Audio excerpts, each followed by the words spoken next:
بسم اللہ الرحمن الرحیم۔ تمام تعریفیں خدائے بزرگ و برتر کے لیے جس نے ایک سانس کے بعد ایک سانس کو آنے کا موقع عطا کیا، اور تمام ہدیہ درود و سلام ان ازواج مقدسات کے لیے کہ اگر ان کی ازواج مقدسات نہ ہوں تو سانسوں کا ارتباط ممکن نہیں۔ تمام تعریفیں ان کے لیے جن کے صدقے میں سانسیں مکمل ہو رہی ہیں۔ الحمدللہ الذی جعلنا من المتمسکین بالقرآن العظیم وجعلنا من المتمسکین بولایت علی بن ابی طالب علیہ السلام وجعلنا وإیاکم انشاءاللہ من الطالبین بثأر الحسین مع ولیہ الامام المہدی من آل محمد علیہ السلام۔ شکر خدائے قدیر کے ساتھ حاضر خدمت ہیں اور مسلسل آپ کی خدمت میں یہ 14ویں شب خدا مجھ کو نصیب کر رہا ہے۔ صاحبان ایمان کی زیارت سے مشرف ہوتے ہوئے ایک طالب علم کی حیثیت لیے وہ اپنا کلام پیش کر رہا ہوں۔ نہ تو دعوی علم ہے نہ دعوی عمل ہے، البتہ خلوص کا تقاضا خدا کی بارگاہ میں اپنے لیے بھی ہے اور آپ کے لیے بھی ہے کہ خداوند عالم اتنا محبت کرنے والا ہے، اتنا مہربان ہے کہ وہ اعمال پر مشاہدہ فرماتا ہے، تو اعمال میں اعمال کے کیفیت کو دیکھتا ہے، کمیت کو نہیں دیکھتا ہے۔ اس کی بارگاہ میں انسان خلوص قلب کے ساتھ اگر ایک مرتبہ لفظ رب کہہ کر بھی آواز دے لے تو خدا اس کی دعائیں قبول کر لے۔ چونکہ بات رب سے شروع ہوئی تو آئیے رب دو جہاں کی بارگاہ میں سرکار ختمی مرتبت احمد مجتبی محمد مصطفیٰ صلی اللہ علیہ وآلہ وسلم کی بارگاہ مقدس سے کل ہم نے خطبہ شعبانیہ سے ایک جملہ آپ کی خدمت میں تلاوت کیا، اور ایک جملہ اسی کا تتمہ آج تلاوت کر رہے ہیں۔ وَمَنْ قَطَعَ فِيهِ رَحِمَهُ، جو انسان بھی اس مبارک مہینے میں اپنے رشتہ داروں سے تعلق کو منقطع کر لے، قَطَعَهُ اللَّهُ عَنْ رَحْمَتِهِ، اللہ اس سے اپنی رحمت کو منقطع کر دے گا۔ یوم یلقاہ، شاید دنیا میں احساس نہ ہو رشتہ داروں کی ناراضگیوں کا، قطع تعلقات کا، شاید دنیا میں انسان کو اتنا احساس نہ ہو کہ اپنے معاملات زندگی میں آپ آگے بڑھتے رہے، آپ کو اندازہ ہی نہ ہوا کہ آپ کی بہن آپ سے ناراض تھیں، آپ نے بھائی کو ناراض کر دیا تھا، آپ نے چچا کی نافرمانی کرتے ہوئے ان کو ناراض کیا تھا، آپ کو اندازہ ہی نہ ہو۔ خدا فرماتا ہے دنیا میں نہیں، قطع اللہ برحمتہ، اللہ اپنی رحمت سے اسے جدا کر دے گا۔ کب؟ یوم یلقاہ، قیامت کے دن جب انسان کی خدا سے ملاقات ہوگی اور انسان کو خدا کی رحمت کی اتنی شدید ضرورت ہوگی، اس دن اس کو اندازہ ہوگا کہ جو میں نے اپنے چچا کو ناراض کیا تھا، جو ماموں کے ساتھ تعلقات توڑ لیے تھے، جو بہنوں اور بھائیوں کے تعلقات کو نبھانے کی بجائے جان چھڑائی تھی، آج اس کے خمیازے بھگتنے پڑ رہے ہیں۔ تو دنیا میں رہتے ہوئے انسان شاید ہی خیال کرتا ہو کہ میں اپنے بچوں کے ساتھ، اپنی فیملی کے ساتھ خوش ہوں، اللہ نے مجھے بڑا دیا ہے۔ اگر اللہ مجھ سے ناراض ہوتا تو مجھ سے سب کچھ چھین لیتا، اس نے سب کچھ دیا ہے تو اللہ مجھ سے راضی ہے۔ صلوات پڑھے محمد وار۔ ایک سوچ ہے انسان کی، سوچ ہے کہ اگر کچھ چھن گیا تو اللہ ناراض ہو گیا ہے، اور اگر کچھ نہیں چھنا تو اللہ راضی ہے۔ اس کا مطلب ہے کہ جتنے صاحبان ثروت ہیں اللہ ان سے راضی ہے، اور جتنے صاحبان غربت ہیں اللہ ان سے ناراض ہے۔ یہ فارمولہ جو میرے اور آپ کے اذہان نے بنایا غلط ہے، ہمارے سوچنے کا معیار غلط، سمجھنے کا انداز غلط۔ خدا کسی سے ناراض ہو تو کیا اس کی روٹی بند کر دے گا؟ خدا کسی سے ناراض ہو تو کیا اس کا پانی بند کر دے گا؟ خدا کسی سے ناراض ہو تو کیا اس کے بچوں کو مار دے گا؟ لا حول ولا قوت الا باللہ۔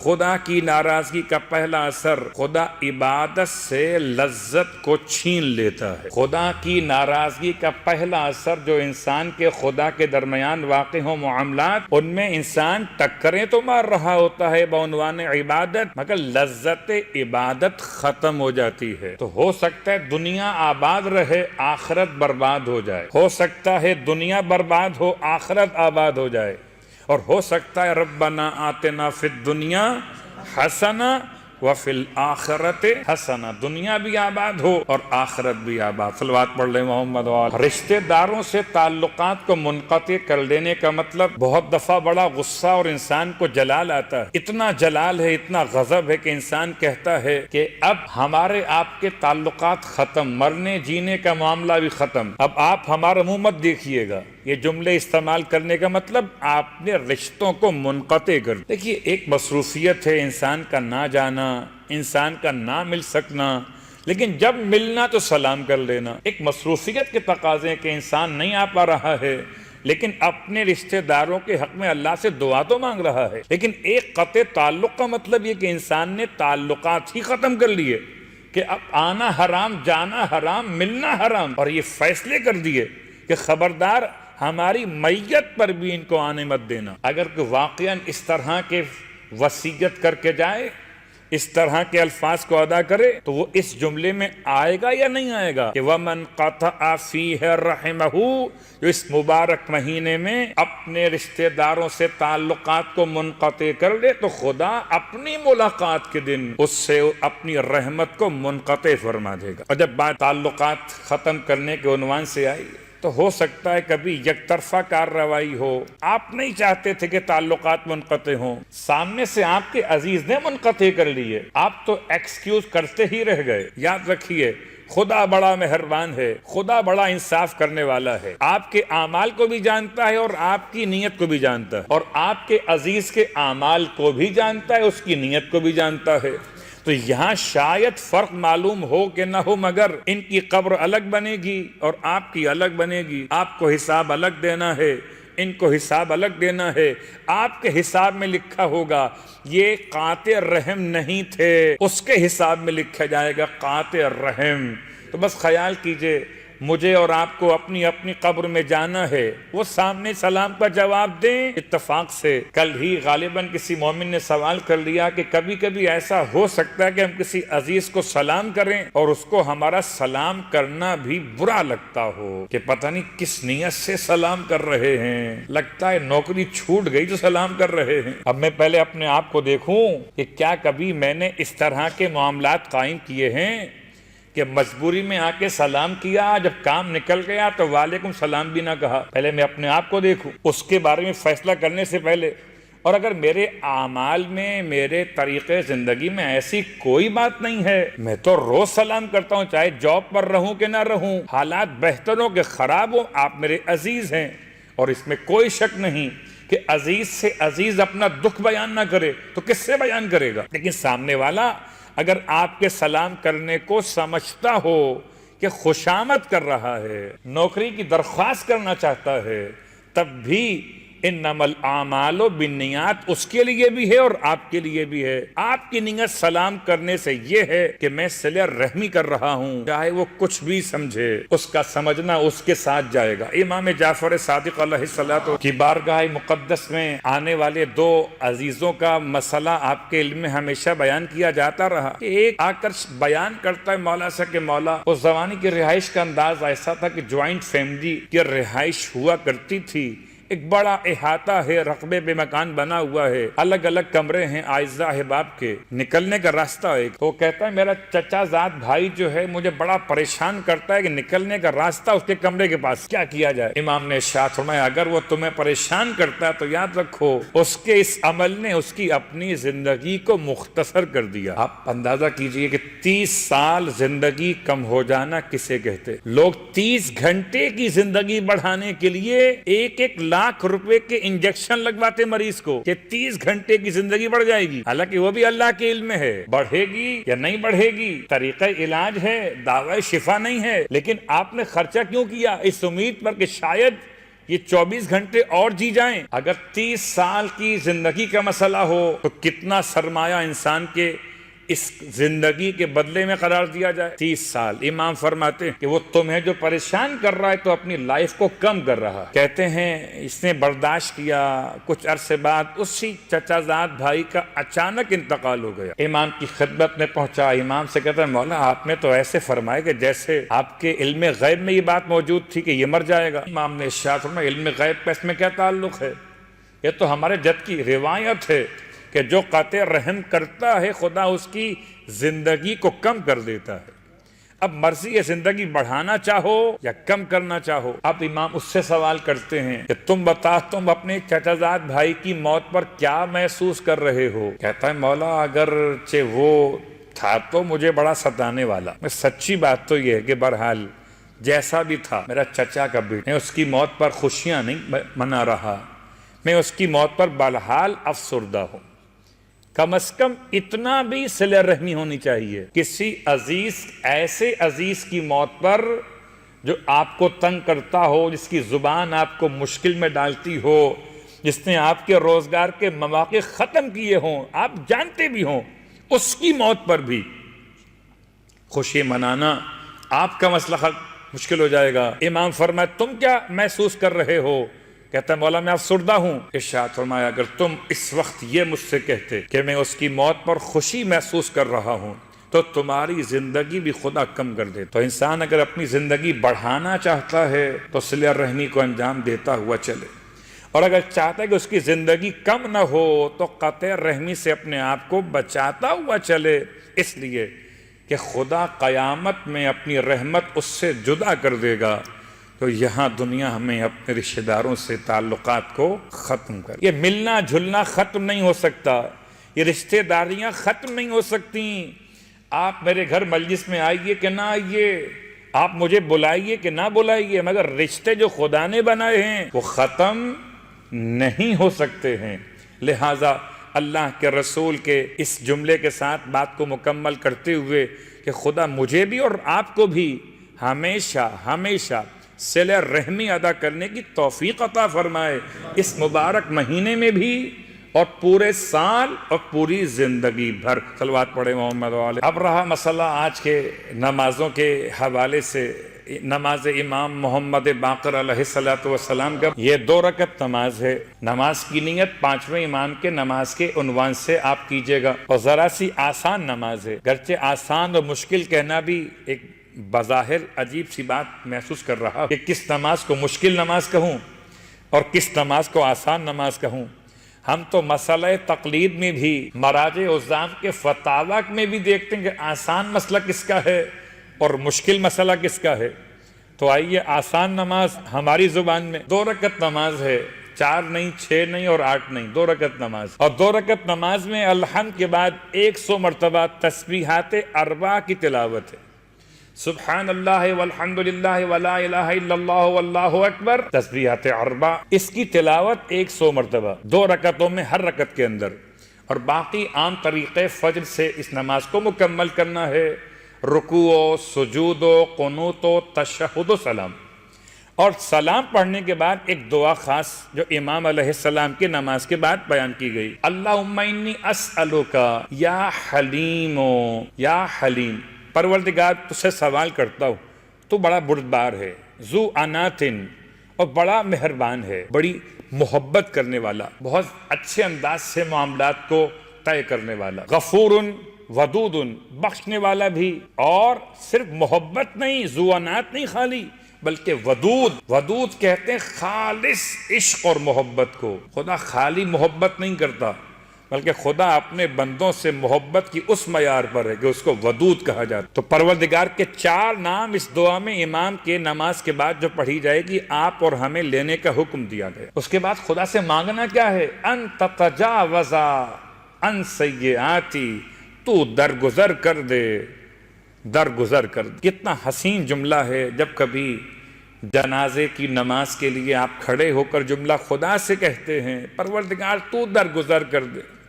اس سے پروردگار کی بارگاہ میں یہ جملہ سمجھیں کیسے؟ یہ سمجھیے اگر کوئی بہت بڑا ہو اور کسی چھوٹے سے غلطی ہو جائے تو آپ بڑے سے کیا کہتے ہیں کہ جی آپ تو بزرگ ہیں، آپ بڑے ہیں، ذرا خیال کیجیے، بچہ ہے، غلطی ہو گئی، درگزر کیجیے، نا سمجھ ہے، درگزر کیجیے۔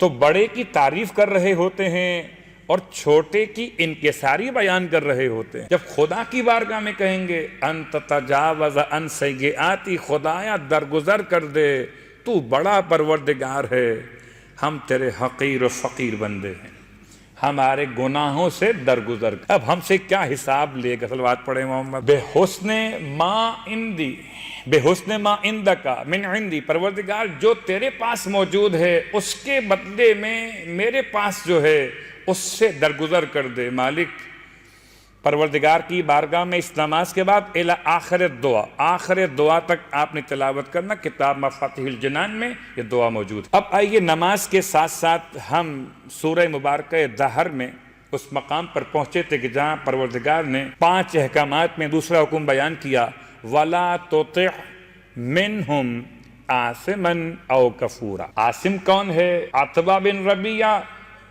کفور کون ہے؟ یہ عتبہ بن ربیعہ کے علاوہ ولید کا نام بھی استعمال ہوا اور ابو جہل کا نام بھی، ولید بن مغیرہ یا ابو جہل۔ عاصم اور کفور، عاصم کا مطلب گناہگار، کفور کا مطلب انکار کرنے والا۔ تو یہ عاصم یہ لفظ عام استعمال ہوا اور کافر لفظ خاص استعمال ہوا۔ ان دونوں سے معاملات کو ایسا رکھیے کہ یہ دونوں عاصم یا کفور یا ان میں سے کوئی ایک اگر آپ سے اپنی بات منوانا چاہے تو پیغمبر آپ ان کی اطاعت مت کیجیے گا۔ یہ تو کل کا تتمہ تھا۔ اس کے بعد خدا اپنے حبیب سے تیسرا حکم اس طرح سے بیان فرماتا ہے۔ الفاظ کیا ہیں؟ الفاظ وَاذْكُرِ اسْمَ رَبِّكَ بُكْرَةً وَأَصِيلًا، اور یاد کیجئے اپنے پروردگار کے نام کو، ذکر کیجئے اپنے پروردگار کے نام کا، بُكْرَةً وَأَصِيلًا، ایک لفظ بکرا، ایک لفظ اصیلہ، مگر اس سے پہلے لفظ وذکر۔ قرآن مجید میں پورے قرآن میں اذکر یعنی صیغہ امر لفظ ذکرہ سے، صیغہ امر یہ 14 مقامات پہ استعمال ہوا۔ یاد کرو، یاد کرو، یاد کرو، یاد کرو، 14 بار یاد کرو گے تو کبھی بھولو گے؟ صلوات پڑھے محمد۔ لیکن اس کا ترجمہ جو میں کر رہا ہوں یاد کرو، یہ یاد کرنے کا ترجمہ کب کیا جاتا ہے؟ جبکہ انسان بھول گیا ہو یا بھولنے کا خطرہ موجود ہو۔ قبلہ دعاؤں میں یاد رکھیے گا۔ تو کبھی کبھی جب آپ یہ جملہ کہتے ہیں کسی مومن سے التماس دعا والا، تو سامنے والا مومن پلٹ کر کہتا ہے میں آپ کو بھولتا ہی کب ہوں، آپ تو ہمیشہ میری دعاؤں میں رہتے ہیں۔ بھلا وہ کون سا نبی ہے جو خدا کو ہمیشہ یاد نہ کرتا ہو؟ وہ کون سا نبی ہے؟ ارے وہ کون سا عبد خدا غیر نبی، بندہ صالح، شہید، صدیق، کون سا ایسا ہوگا جو خدا کو یاد نہ کرتا ہو؟ لیکن یہاں اس کا مطلب کوئی خاص پیغام مراد ہے، جبکہ پورے قرآن مجید میں پروردگار عالم نے اذکر کو استعمال کیا 14 مقامات پر، اور اذکر کے ساتھ اسم کو ملا کر 2 مقامات پہ بیان کیا، سورہ مزمل میں اور ایک یہاں پر۔ صلوات پڑھے محمد و آل محمد۔ وَاذْكُرِ اسْمَ، زیر کے ساتھ ملایا اس کو، وَاذْكُرِ اسْمَ رَبِّكَ، اپنے رب کے نام کا ذکر کیجئے۔ یہ سورہ مزمل میں استعمال ہوا لفظ یا یہاں استعمال ہوا؟ اب یہ دعا کے معنی میں ہے، اپنے رب کی بارگاہ میں دعا کیجئے، یہ عبادت کے معنی میں ہے، یہ تبلیغ رسالت کے معنی میں ہے۔ آپ اپنے رب کے نام کا ذکر کیجئے یعنی تبلیغ کیجئے، نمازیں پڑھیے یا خدا کا ذکر کیجئے۔ بکرتن و اصیلا، کس وقت میں کیجئے؟ بکرتن، لفظ بکرا بھی استعمال ہوا قرآن مجید میں اور لفظ اصیل بھی استعمال ہوا قرآن مجید میں، حالانکہ دونوں اکثر مقامات پہ ساتھ ساتھ استعمال ہوئے، لیکن کچھ مقامات پر بکرا استعمال ہوا، اصیل استعمال نہیں ہوا۔ لیکن جب بھی اصیل استعمال ہوا تو بکرا کے ساتھ استعمال ہوا۔ بکرا کیا ہے؟ بکرا کہتے ہیں ویسے صبح کے اول وقت، اور اب عربی زبان میں بکرا کہتے ہیں باچر کو بھی، یعنی آنے والے کل کو بھی۔ گرچہ یہ باچر میں جو چے استعمال ہوا یہ عربی محلی زبان کا انداز ہے باچر، ورنہ اصل لفظ بکرا ہے۔ آنے والا کل جو گزر گیا وہ امس، جو آنے والا ہے وہ بکرا۔ اگر شام کے وقت کہیں بکرا، اس کا مطلب ہے کل صبح کی بات کر رہے ہیں۔ تو بکرا کا مطلب الابکار، اس کی جمع ہے البکر یعنی الباکرہ۔ یہ تمام الفاظ جو بالکل آغاز دن کو بیان کرتے ہیں، آغاز عمر کو بیان کرتے ہیں، آغاز اولاد کو بیان کرتے ہیں، ان تمام الفاظ پہ غور کیجئے کہ لفظ بکرا پروردگار نے استعمال کیا تو آنے والا کل یعنی صبح کا وقت، والبکرۃ و اصیلا، اور اصیلا استعمال کیا اس کے بالکل مقابل پر کہتے ہیں یہاں نمازوں کے اوقات بیان کیے گئے. پہلی نماز کب ہوتی ہے؟ بکرا، یعنی صبح صبح اول وقت میں، اس کو آپ نماز فجر کے نام سے یاد کریں. دوسری نماز کب ہے؟ وہ اصیلہ، اصیل یعنی شام. یہاں شام سے مراد ظہر سے لے کر مغرب تک کے درمیان کا وقت. اگرچہ بعض ہمارے دانشور صاحبان نے اس کو یوں استعمال کیا کہ جب کسی برادر اسلامی سے بات شروع ہوئی کہ روزہ اور نماز میں جو آپ روزہ کھول لیتے ہیں وہ وقت کون سا ہے، جو ہم کھولتے ہیں وہ کون سا وقت. پہلی بات تو یہ کہ یہ مناظرہ کرنا ہی نہیں چاہیے، کہ یہ مناظرہ یقیناً اپنے مقام پر انسان کے لیے شاید شافی اور کافی نہ ہو. بہت سمپل سی بات ہے کہ روزہ خود بخود مکمل ہو جاتا ہے، کھولنے کی بحث چھوڑ دیجئے. البتہ جو بحث ہوتی ہے وہ روزے کا وقت مکمل ہونے کی. اب کوئی کھائے یا نہ کھائے، روزہ مکمل کب ہوتا ہے؟ وہ ثم اتم الصیام الی اللیل. تو بات وہ کہتے ہیں کہ بھائی بات نماز اول، روزہ اس کے بعد میں، تو پہلے نماز پڑھ لیجئے پھر روزہ کھول لیجئے. صلوات پڑھے محمد. ہم بات کر رہے ہیں بکرتم و اصیلہ میں. ایک بکرا لفظ ہے، ایک لفظ اصیل ہے. بکرا کہتے ہیں صبح کے وقت کو، اور اصیل اس کے مقابل شام کا وقت. لیکن جب نمازوں کے اوقات کے معنی میں لیا جائے تو بکرا کا مطلب صبح کی نماز اور اصیل کا مطلب شام کی نماز.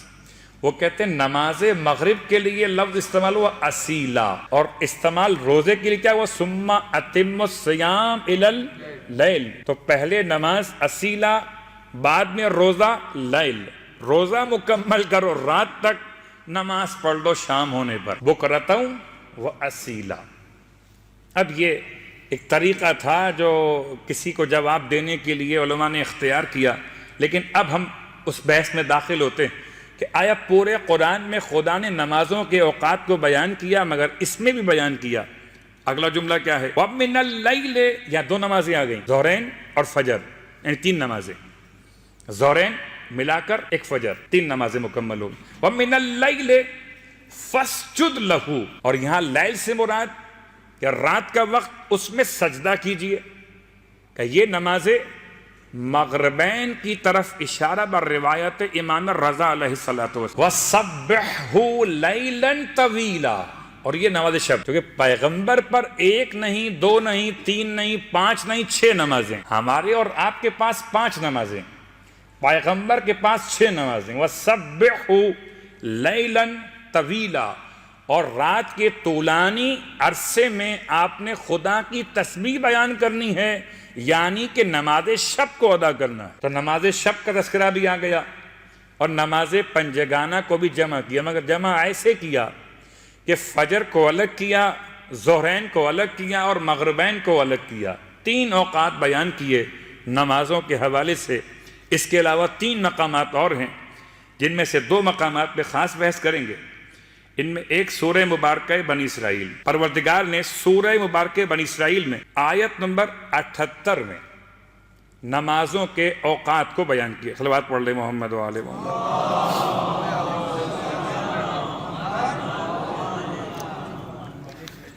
سورہ مبارکہ بنی اسرائیل. اب الفاظ کیا ہے کہ اقم الصلاۃ لدلوک الشمس الی غسق اللیل وقرآن الفجر انا قرآن الفجر کان مشہودا. آیت مکمل ہوگی سورہ بنی اسرائیل آیت 78. ترجمہ کیا ہے اس کا؟ ترجمہ یہ ہے اقم الصلاۃ.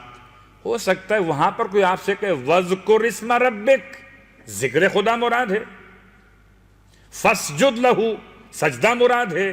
سبحہ، تسبیح مراد ہے. نماز کا نام تو نہیں ہے، یہاں نماز کا نام دیا گیا. اقم الصلاۃ، نماز قائم کیجئے. لدلوک الشمس، سورج کے زوال کے وقت.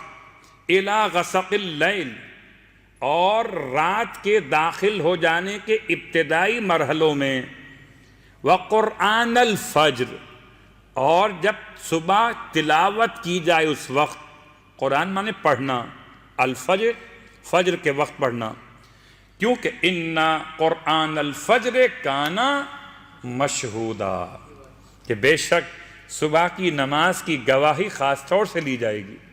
ہو سکتا ہے یہاں یہ مراد لیا جائے کہ باقی تمام نمازوں میں فرشتے جو نمازوں کو لکھنے کے لیے آتے ہیں وہ مخصوص رہتے ہیں، سوائے نماز فجر کے، کہ رات کو جو آنے والے فرشتے اپنی ڈیوٹی آف کر کے جا رہے ہوتے ہیں وہ جاتے ہوئے لکھتے ہیں کہ آپ نماز پڑھ رہے تھے، اور جو صبح والے آ رہے ہوتے ہیں وہ اپنا چارج لیتے ہوئے لکھتے ہیں کہ آپ نماز پڑھ رہے تھے۔ تو واحد نماز ہے جو 2 بار لکھی جاتی، صلوات پڑھیں محمد و آل محمد، اور یہی نماز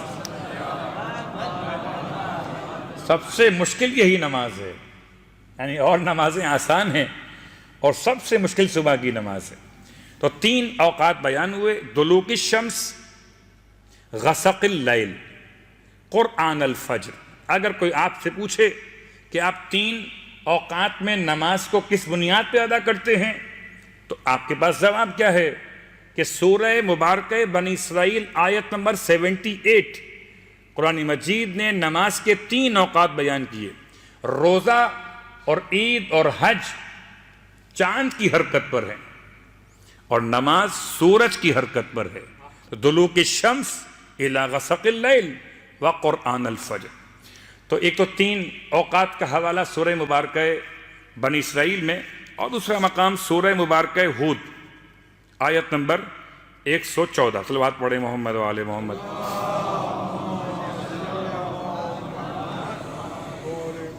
وَأَقِمِ الصَّلَاةَ طَرَفَيَ النَّهَارِ وَزُلْفًا مِّنَ اللَّيْلِ، انتہائی مختصر جملے۔ اقم الصلاۃ، نماز قائم کیجئے، طرفی النہار، دن کے 2 اطراف میں، وَزُلْفًا مِّنَ اللَّيْلِ، دن کے 2 اطراف کیا ہیں؟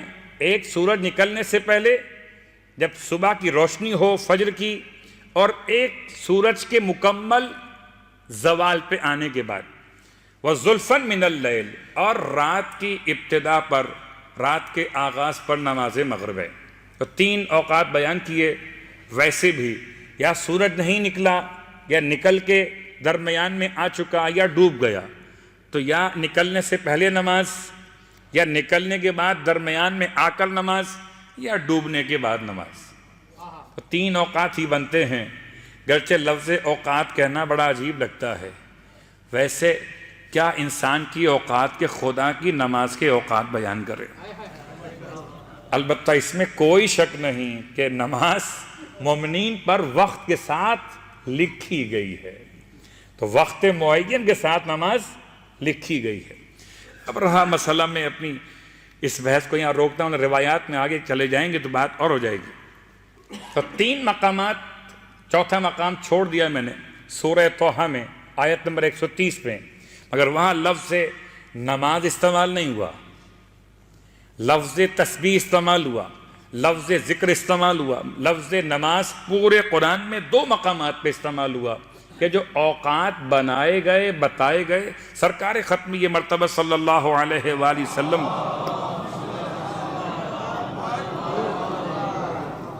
اللہ کے رسول نے نمازیں دونوں انداز سے ادا فرمائیں، اس طرح بھی کہ 5 نمازوں کے لیے الگ الگ انداز سے اذانیں دی گئیں، الگ الگ انداز سے لوگ جمع ہوئے اور نمازیں پڑھائی گئیں۔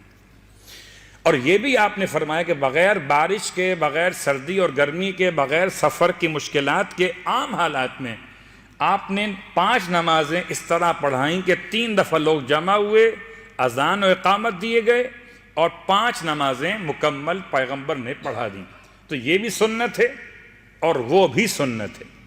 ہمیں 5 اوقات پر نماز کے عنوان سے کوئی اختلاف نہیں ہے، ہم کیا کریں کہ انہیں اختلاف ہے، ہمیں کوئی اختلاف نہیں ہے کہ نماز 5 وقت میں پڑھی جائے، تب بھی نماز پڑھیے، چاہے 5 وقت میں پڑھیے یا 3 وقت میں 5 وقتوں کی نماز، صلوات پڑھے محمد والی نماز پڑھیے۔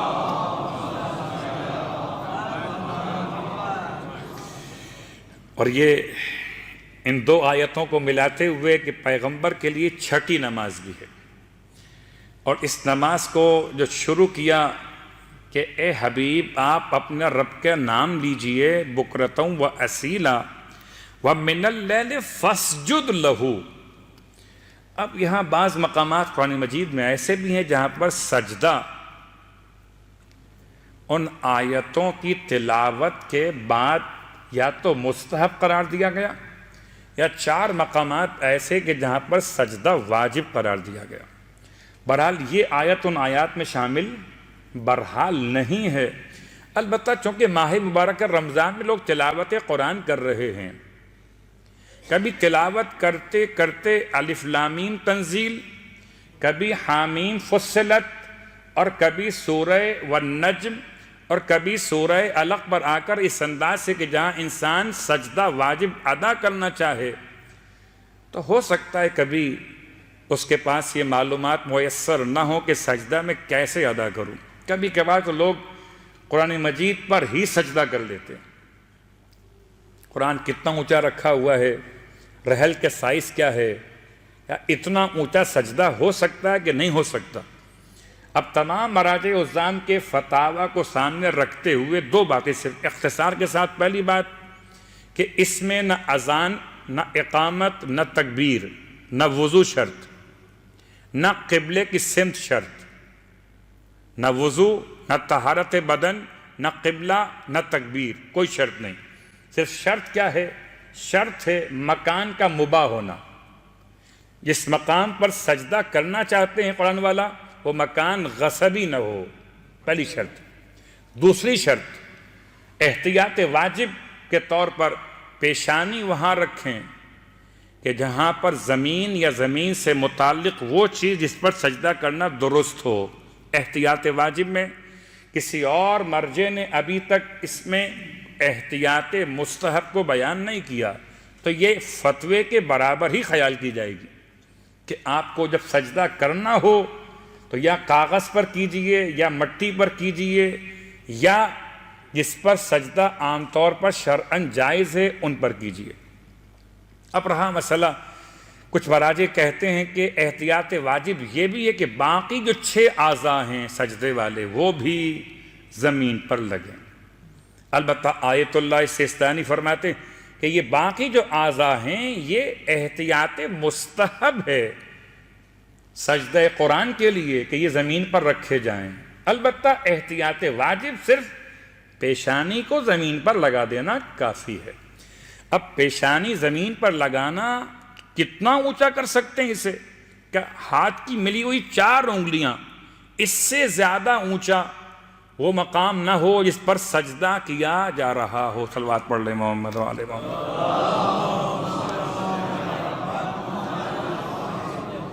سجدے میں کیا پڑھنا چاہیے؟ سجدے میں جو چاہیں ذکر خدا پڑھیں، البتہ خاص اذکار بیان کیے گئے، پھر کسی وقت تفصیل سے بیان کریں گے۔ سجدے کا اذن دخول بھی ہے، رکوع کا اذن دخول بھی ہے، جلسہ استراحت کا اذن دخول بھی ہے۔ میں اذن دخول جو کہہ رہا ہوں اسے میں اپنے انداز سے بیان کر رہا ہوں، یعنی میں سوچتا ہوں کہ واقعاً ہماری اور آپ کی نمازیں اور ہمارے اور آپ کے اعمال تو ایسے ہیں کہ واجب ادا کر لو، خدا قبول کرنے والا ہے۔ کہاں پڑھتے ہو مستحب کے معاملات میں؟ یہی سوال وہاں پہ اٹھایا جاتا ہے جبکہ لوگ قربانی کرنے جا رہے ہوں حج کے حوالے سے۔ ویسے تو بڑے مستحبات کا خیال کر رہے ہوتے ہیں، مگر جب بات آتی ہے قربانی، کم از کم واجب جو ہے گوشت فند کی ہے، مستحب گائے کی قربانی، تو ان کی قیمتوں میں کتنا فرق ہے؟ کہ یہ 500 ریال کی ہے، وہ 5000 ریال کی ہے، تو کہتے ہیں واجب ہی کافی صلوات پڑھے محمد و آل محمد، مستحب کافی۔ یعنی اور مستحب بھی ہے، اونٹ بھی مستحب ہے، افضل ہے اونٹ کرنا۔ کہ اونٹ کتنے کا ہوتا ہے؟ کہ 25,000 کا ہوتا ہے مثلا۔ تو یہ وہاں جہاں پر پیسہ انوالو ہو رہا ہے وہ موضوع اور ہے، ٹھیک ہے، میرے اور آپ کے حالات ایسے نہیں ہیں۔ ہم بمشکل تمام ہم نے حج کو انجام دیا، خدا قبول کرنے والا واقعاً وہاں پر وہی بات آئے گی کہ خلوص قلب کے ساتھ انسان جو واجب بھی ادا کر رہا ہے تو کافی ہے، لیکن جہاں مسئلہ پیسے کا نہیں ہے، آپ کے وقت کا ہے، تو وہاں پر انسان چاہے تو اپنے ان الفاظ کو جو بیان کیے مراجع الزام نے منہاج الصالحین وغیرہ کتابوں میں باقاعدہ ایسی دعائیں بیان کیں. جیسے مثال دیتا ہوں، مکمل نہیں پڑھ رہا. اللہم لکا رکعتو، آپ رکوع میں گئے، رکوع کے ذکر سے پہلے پڑھنا ہے اللہم لکا رکعتو ولکا اسلمتو وعلیکا توکلتو وانت ربی. میں سوچ رہا تھا کہ جب میں نے یہ پڑھنا شروع کیا اتنی دیر میں تو امام جماعت سجدے سے بھی اٹھ کے چلے جائیں گے. وانت ربی، تو یہ اپنی نمازوں میں تو آپ پڑھ سکتے ہیں، البتہ جماعت کی نمازوں میں تمام اذکار تلاوت نہیں کر سکتے.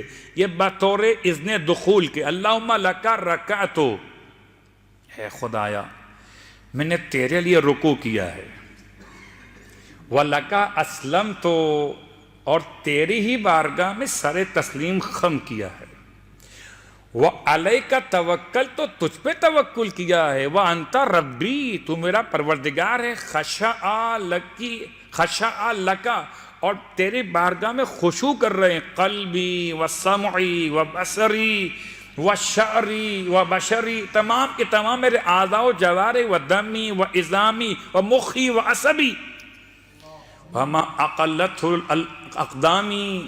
یہاں تک خدا کو یاد کرتے کرتے پہنچے، پھر کہا الحمدللہ رب العالمین تبارک اللہ احسن الخالقین. تب جا کر یہ رکوع کا اذن دخول مکمل ہوا کہ اب پڑھو ذکر خدا. اب پڑھیے اللہم صلی علی محمد. اور اب ذکر خدا میں اس طرح یہاں پر تسبیح صغریٰ، تسبیح کبریٰ، سبحان اللہ سبحان اللہ سبحان اللہ صغریٰ، سبحان ربی العظیم وبحمدہ یہ کبریٰ. اس انداز سے رکوع سے اٹھنے کے بعد سمع اللہ لمن حمدہ الحمدللہ رب العالمین. اس کے علاوہ بھی جملہ ہے اہل الجبروت اہل العظمت والجبروت الحمدللہ رب العالمین. اور اسی انداز سے سجدے کی دعاؤں میں پہلے اذن دخول اللہم لکا سجدتو وبکا آمنتو ولکا اسلمتو وعلیکا توکلتو وانت ربی سجد لکا وجہی للذی خلقہ وشق سمعہ وبصرہ. اللہ اکبر. پروردگار تیری بارگاہ میں سجدہ کر رہا ہوں، تجھ پر ایمان لاتے ہوئے، سر جھکاتے ہوئے، بھروسہ کرتے ہوئے تو میرا پروردگار ہے مالک. پروردگار میرے اس چہرے نے سجدہ کیا تجھے. کون تو؟ جس نے چہرہ بنایا وہ تو، جس نے سماعت بنائی وہ تو، جس نے بصارت دی وہ تو. اللہ اکبر. اب کہو سبحان ربی الاعلی وبحمدہ. اور درمیان کے جلسے استراحت کو آج چھوڑ دیتا ہوں کیونکہ خستگی آپ شاید محسوس کر رہے ہیں کہ اتنے سارے ارکان میں اگر ہم نے مستحبات شروع کیے تو پھر نماز کہاں سے کہاں پہنچے گی. صلوات پڑھے محمد و آل محمد. تو آج کی حد تک بات کو یہاں روکتے ہوئے انشاءاللہ باقی باتیں پھر اگر عنوان کے تحت میں آ گئیں تو مکمل ہو جائیں گی، ورنہ ان تمام اذکار کو اگر آپ خود سرچ کرنا چاہیں تو کتاب کا نام میں بتا دیتا ہوں. منہاج الصالحین میں چاہے آیت اللہ خوئی کی اٹھائیے کہ آیت اللہ سستانی کی اٹھائیے کہ آیت اللہ وحید خراسانی کی اٹھائیے یا آیت اللہ خمینی کی اٹھائیے، منہاج صالحین میں رکوع و سجود کے جتنے ابواب ان کے مستحبات میں یہ اذکار کچھ الفاظوں کے رد و بدل موجود ہیں، لیکن بڑا فرق پڑ جاتا ہے. جیسے چھوٹی سی مثال، اگر آپ چاہتے ہو کہ اپنی روحانیت میں اضافہ کریں تو روحانیت میں اضافے کے لیے ایک جملہ اور ایک جملہ آپ کی مشکلات کے حل کے لیے جو روایت نے بیان کیا. پہلا جملہ کہ جب کبھی انسان چاہتا ہو کہ اس کی روحانیت میں اضافہ ہو جائے، ہوتا ہے نا کبھی کبھی انسان کسی گناہ کا شکار ہو جائے تو اس کی روحانیت کم ہو جاتی ہے. تو اسے چاہیے توبہ استغفار اپنے مقام پر کرے، پھر حالت سجدہ میں 40 مرتبہ حضرت یونس علیہ السلام کا ذکر پڑھے۔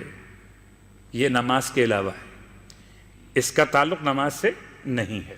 حالت سجدہ میں 40 مرتبہ لا الہ الا انت سبحانک انی کنت من الظالمین۔